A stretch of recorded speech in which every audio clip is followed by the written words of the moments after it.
it was the late 90s, and probably 97 or so. And at that time, I was about 17 years old, and I was a huge hip hop and ragamuffin fan, and I also appreciated some rock music because a friend of mine introduced me to the Cranberries, and I loved Dolores O'Riordan's voice, and to No Doubt, and separately I had heard Aerosmith, Crying and Crazy. I've seen the videos, and I loved the songs, especially the girls.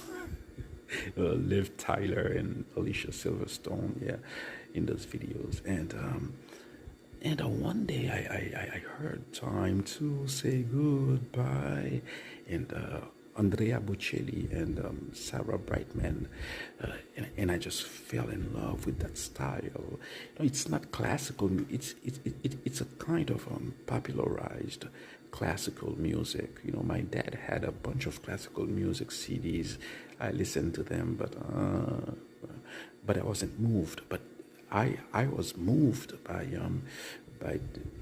the type of music that Andrea Bocelli, of a popularized classical music that Andrea Bocelli made.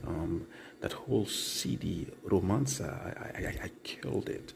I loved the whole thing, and especially, there was this song, Vivo por ella, Vivo por ella, yo también, no te me pongas tan celoso. And I just love that song. And it's interesting because, there are many versions of that city. And there is an American version, there is a Latin American version. I had the Latin American version. So on the Latin American version, Vivo por ella is in Spanish. On the American version, I think it's in Italian with another singer. And in the Spanish version, I think it's with Marta Sanchez. And there is a French version. I discovered it later, but I didn't like it that much. Yeah, for some reason the French version didn't do it for me. But yeah, so I had discovered a new genre. It was something. It was something of a discovery for me. It's nice when you discover things like that, and